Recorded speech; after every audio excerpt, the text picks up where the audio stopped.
Okay, let's unpack this. You've dropped us into something truly wild here. Excerpts from a novel, The Grand Ellipse, by Paula Volsky. And what a world it is. I mean, we've got narrative, we've got dialogue, different character points of view. Yeah. It just plunges you headfirst into this high-stakes adventure. Really curious characters, too. And these sort of simmering political tensions just bubbling away underneath it all. Right. So think of this deep dive as, I guess, your express ticket through these pages. We're going to pull out the key story threads, the moments that kind of make you go, whoa, and the conflicts that are really driving things. Yeah, figure out what's going on. Our mission, make sense of this unique world, and really focus on the events around this extraordinary race you've given us to explore. Okay. And the stage is really set by, well, King Milton, next of the Lowhurts. Based on these bits we have, he is delightfully eccentric. Almost aggressively so. He really is. He seems so easily distracted, right? Like, one minute talking about chili oil eel, the next architecture, when maybe he should be focused on, I don't know, arcane experimentation. Exactly. But that's what's so interesting. He seems scatterbrained, but then he comes up with these huge ideas. Like the Grand Ellipse race itself, his pet project. Yeah. And the description. It makes it so clear this isn't just, a quick jog. No way. It's a vast, elongated circuit across troublesome terrain and designed, hilariously, so racers encounter no conceivable inconvenience. Which, basically guarantees maximum inconvenience. Pretty much, yeah. The whole point seems to be extreme difficulty and the prize. It reflects that scale. You win, you get a Hetzian peerage, a house or castle. And that private audience with Milton himself, which is framed as a really unique opportunity specifically for a foreign emissary. Right. So this isn't just about racing glory. It's got political gears turning right from the start. Which brings in all these layers, especially when we meet Luzelle, our main character, it seems. And she's complex. Definitely. Right away, you see her dealing with intense family pressure. Her father, Judge Udance, he's completely against her. Her mad folly of wanting to be self-employed. Yeah, he's demanding obedience, criticizing her work, her public lectures. It sounds awful. And her mother, Gilleen, is just in tears over it all. But Luzelle, she really, really values her independence. Fiercely. And that independence, it seems like it becomes central, but maybe not just in a personal way. Like, her motivation gets complicated. It does, because this Deputy Underminister Vaux Rouvenyac approaches her with an offer he explicitly calls not legitimate. Okay. It's tied to the Grand Ellipse ministry sponsorship. And that audience with the king, the ministry sees it as a way for her to get financially independent. There's a line, whose sale might keep her financially afloat. Ah, okay. So she needs the money. That makes sense. But then it gets bigger, doesn't it? Much bigger. Later, it's spelled out. She's actually a von Erich agent. The ministry sent her into this very public race specifically to draw enemy attention away from von Ar. Wow. Okay, so her fight for independence is suddenly tied up with, like, national security. That changes everything. Absolutely. And she's not the only one with a secret mission. We meet Girays Velisante, her former betrothed. Right. And her first thoughts about him are pretty rough. Vain, spoiled, womanizing fop. Yeah, there's clearly some bad history there. That line, you were the one who left. Ouch.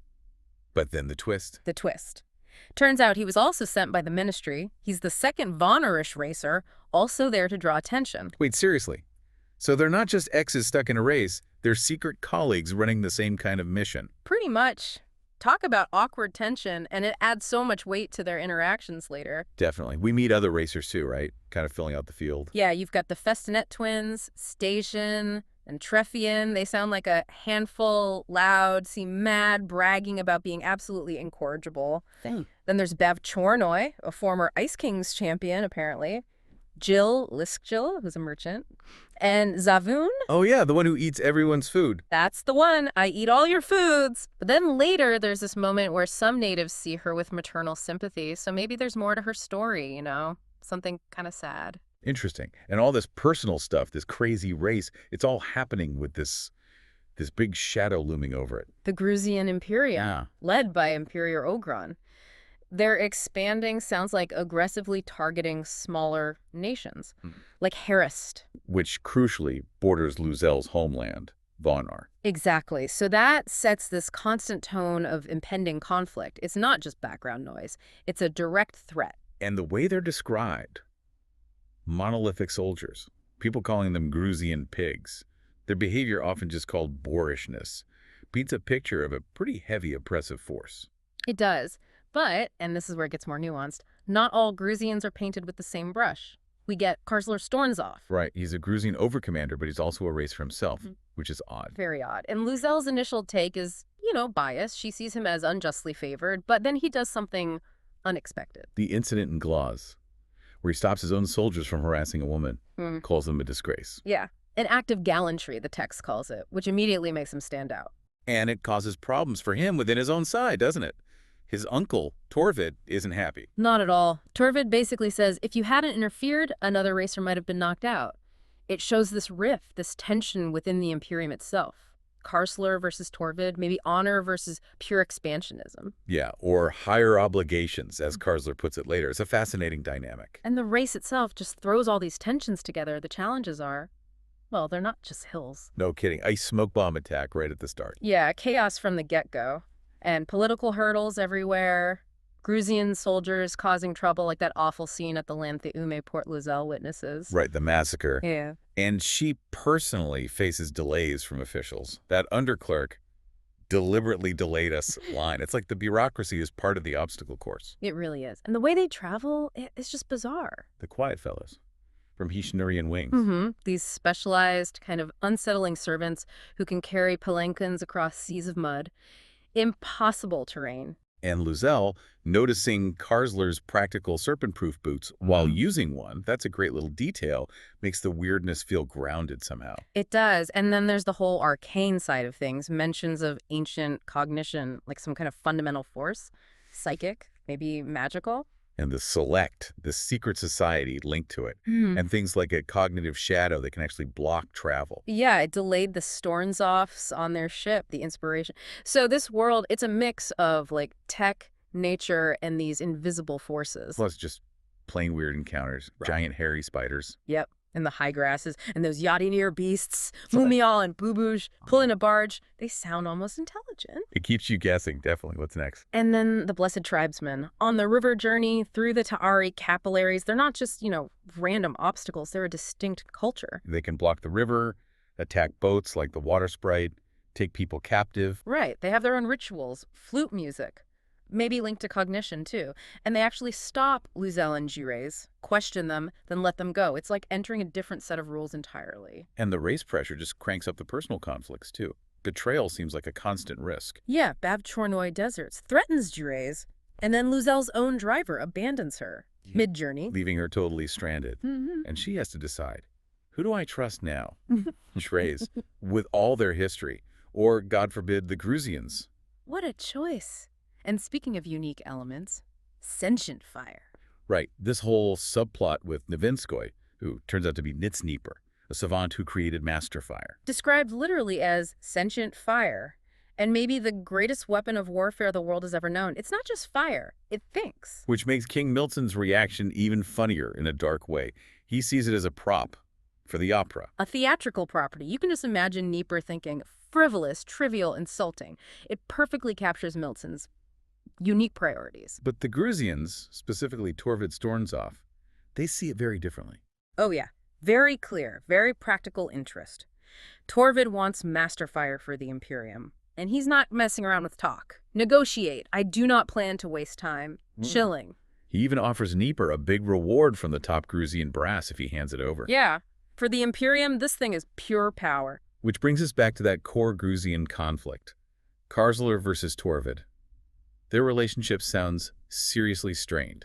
Deeply. Torvid sees Karsler's moments of conscience like helping that woman as just weakness, calls him almost as silly as a woman, laments his childish tenderness of heart. Wow. It's not just a disagreement. It's a fundamental clash about what it means to be Grewzian, what strength looks like. Exactly. And Karsler pushes back, talking about higher obligations.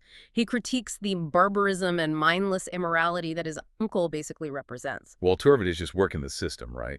Yeah. Trying to pull strings, talking about old school connections to help Karsler in the race. Yep, and telling Karsler to use aggressive tactics, preemptive strikes. It's like a battle for Karsler's soul happening right there. And through all this swirling chaos, Luzelle is just trying to survive, trying to push through. Her resilience is incredible. She's arrested, abandoned, dealing with physical misery, witnessing horrific violence. But she just keeps going. That thought she wanted to get out, it's about endurance, not just winning.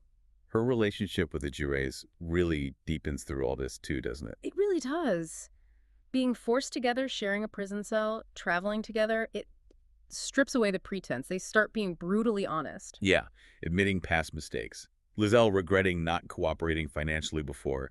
Girays admitting his authoritarian attitudes. And that moment where Girays bandages his wounded vanity because she saved him from the Blessed Tribesmen, a bit of dark humor there. But then it gets serious again when he's poisoned. The doctor heals. Right. And he uses what might be his dying moments to tell her to leave him, finish the race. And that's when he reveals his mission, the second agent, drawing fire away from her. What a moment. She must be torn, wanting to stay but knowing the mission. Exactly. And she makes the hard choice, follows his instruction, goes to win. Real sacrifice. And then there's her connection with Karsler, which is so unlikely. Isn't it? He's the enemy, technically. But she finds herself more comfortable with him in a weird way. She notes she can admit mistakes to him, feeling he doesn't see her as foolish, something she couldn't do with the Girays. And he shows genuine concern for her, warns her about troop movements, arranges an escort. It's complex. The text even says later, after they're separated, she finds herself looking for him. But the backdrop is still brutal. The horror she witnesses. It's graphic. Very. That description of the Lanthian dock massacre, fired on a crowd of unarmed civilians, a young boy killed outright, Lanthians fell by the score. It's not abstract war, it's personal trauma for her. And she also has that reaction to the malevolence attack at the end. The arcane horror. Paralyzed by terror. The threats are coming from all sides, political, military, supernatural. And it all comes to a head in Toltz, the climax. The race ends. And Luzelle wins. Against all odds, she actually wins the Grand Ellipse. She gets her audience with the king. And Milton is, well, Milton. Predictably inappropriate, focused on theatrics at first. But Luzelle pushes through. She tries to complete her mission, negotiate for the Sentient Fire, offers the 30 million new recos. Yeah, she uses flattery, but also hard logic. Argues Hetzi neutrality is basically a sham if they do nothing about the Grewzians. Milton is angry at first, finding out she's an agent. But the money, and maybe her argument, it seems to sway him. He even mentions 50 million later. 50 million, was it? Casually. While that's happening upstairs, things are exploding downstairs. Girays, wounded, and Karsler, still alive somehow, track down Nieper and Masterfire. And Torvid shows up. He confronted Milton, found out where Nieper was. And he immediately impacts Nieper, wants that weapon. But Masterfire, it defends its creator. Horrifically. The description of Torvid dying, skin blackening and peeling, the screams never slackened. That confirms it's sentient. It chose a side. An entity, not just a tool, but the cost. It's immediate and devastating. Girays tells Luzelle, Karsler was murdered by Torvid. Just before Masterfire acted, he died defending the king. And Luzelle's reaction, pure grief for Karsler. She sees the whole thing as a night of disaster. Even though she won the race, her mission feels like a failure. Milton's reaction to Torvid's attack underground is interesting too. Pure anger, but directed at Ogron the Imperior. Calls it the last straw. Yeah, this personal insult from the Grewzians seems to be what finally pushes him. Makes him more open to the Von Arish deal, confirms that 50 million figure maybe. Politics and the arcane just totally tangled. And the immediate aftermath is handled quickly. Karsler's body is recovered intact, sent back to Grewzian via this Confraternity of the Promontory. Intriguing name. While Torvid's remains are just buried quietly in Toltz. A quick, brutal end for him. And the story wraps up with Luzelle and Girays meeting again. Reading a newspaper. Right, which suggests, you know, the story isn't really over. The political stuff, the Grewzian advance, the fallout from Toltz, it's all still playing out. And Luzelle's final thought, just looking at the paper and thinking, the world and everything in it, it just sums it all up, doesn't it? The vastness, the complexity, everything she's just been through. So what does this all show us then? You've given us this world where a completely bizarre, epic race becomes this crucible. Yeah, a stage for everything. Yeah. Deep personal conflicts, huge geopolitical struggles, the terrifying reality of war and expansion. And these really strange, powerful forces just emerging. Sentient Fire, Cognition, the Quiet Fellows. It's a wild mix. And we've seen characters like Luzelle, Girays, even Karsler pushed right to their limits, forced into these impossible choices about loyalty, survival. Yeah, and about their own humanity, really. Amidst all the chaos, their relationships just twist and turn under the pressure, revealing things they probably didn't even know about themselves. It definitely gives us a lot to chew on. I mean, it really makes you wonder, in a world like that, where personal ambition, political gains, and these unpredictable magic-like powers are all crashing together. How do you even decide what matters most? Is it the mission, winning the race? Or is it about the people you meet, the connections you make, even with the enemy along the way? What carries the most weight in the end?